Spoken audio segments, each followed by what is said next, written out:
Okay, so if you've spent any time online at all, you've seen it. These endless circular arguments about what left wing and right wing actually mean. It really feels like nobody can agree on even the most basic terms. So, for this explainer, we're going to dig into a pretty fascinating question. What if the reason we can't agree on politics is because we're not even speaking the same psychological language? You'll see a pretty common definition floating around, like this one from a Reddit user, that puts it simply.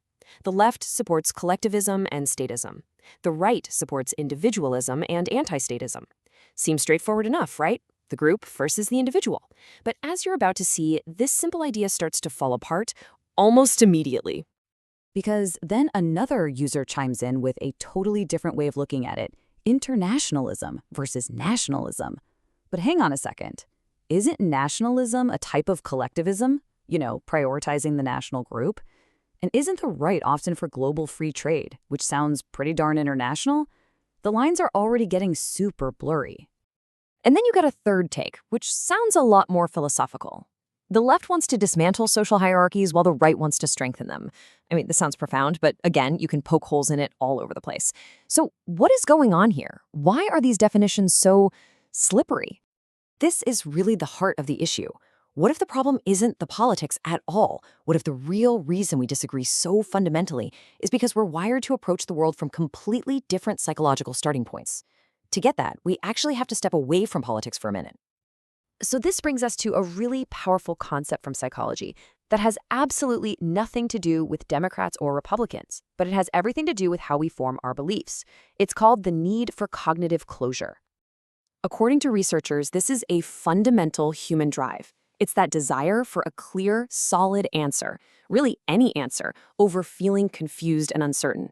You know that feeling of relief when you finally get something and can just stop worrying about it? That's it. Some of us have a really high need for this, while others are way more comfortable just living with ambiguity. And this is where it gets super interesting. People with a high need for closure, they tend to seize on the very first piece of information that gives them a clear answer. And once they have that answer, they freeze on it. They become much more resistant to changing their minds, and they're more likely to reject people who disagree with them. It's this powerful drive to keep their worldview stable and secure. Now, this underlying need for closure often shows up as two very different but equally valid styles of thinking. A really fascinating study on education and learning breaks them down not as political labels, but as conservative and liberal thinking styles. So, the conservative thinking style, it thrives on structure. It's all about following the established rules and procedures. It's a mindset that absolutely values predictability and is pretty uncomfortable with uncertainty. This style is fantastic at mastering a system and then applying it really, really efficiently. The liberal thinking style, on the other hand, is drawn to new things, to change. It loves thinking outside the box, challenging the rules, and exploring new possibilities. This style is just more comfortable with ambiguity and isn't as concerned with following a preset program. And this just brilliantly shows where each style really shines. The study found that the conservative thinking style is amazing at what's called near transfer. So what that means is, if you teach someone the rules for one kind of problem, they are incredibly good at applying those exact same rules to a very similar problem. It's all about mastery and application. But then, look at this. The liberal thinking style excels at far transfer. This is the ability to take a general principle from one situation and apply it to a completely new and different kind of problem. It's all about adaptation and creative problem solving. See? Neither style is better. They're just optimized for totally different tasks. Okay, so these deep-seated psychological traits seem pretty clear, right? You'd think it'd be easy to create a simple test to see where someone falls on this spectrum. Well, a major political study group, the American National Election Studies, or ANES, tried to do exactly that, and what happened next is the real story here. Their plan was pretty straightforward. They took this well-established 42-question academic scale for measuring need for closure, and they tried to boil it all down to just 5 simple questions they could use in a big national survey. And the goal was simple, just to quickly measure this fundamental preference. Does a person crave certainty, or are they pretty comfortable with ambiguity? They rolled it out, collected all the data, and waited for the results. And the results? Oh, it was a statistical disaster. The reliability of their 5-question scale was less than 0.30. Now, to put that in perspective, In this kind of research, a score of 0.70 is considered like the bare minimum for acceptable, so anything below 0.3 is basically just random noise. The test completely failed to measure the thing it was designed for.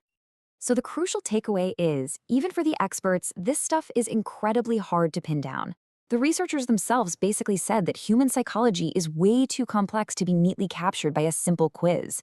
We are not that easy to categorize. Okay, so with all of this psychological context in mind, let's go back and look at those messy political arguments from the beginning. Suddenly, they don't seem like just random disagreements anymore. They start to look like something else entirely. Let's take this first definition again. But this time, instead of seeing it as a debate about policy, what if we see it as a debate between two different thinking styles? When you look at it this way, the individualism and anti-statism argument isn't just a policy position. It's an expression of a preference for a clear, predictable system with fixed rules, like individual rights. And the collectivism and statism side? Well, it's not just about big government. It reflects a willingness to reevaluate and change the system, to pursue new outcomes, even if that creates a bit of ambiguity. They are clashes between two completely different cognitive worlds. So a lot of the time when we argue politics, we're just talking past each other.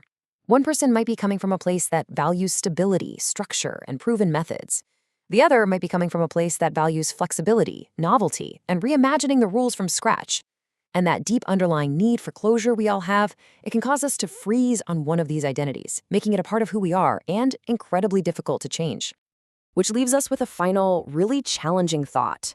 These psychological styles are deeply ingrained, and as that Anna's study showed, they are not simple or easy to measure. So if our political divides are really clashes between these fundamental ways of processing the world, the question isn't just about who's right or who's wrong. The real question is, how can we even begin to understand each other in the first place?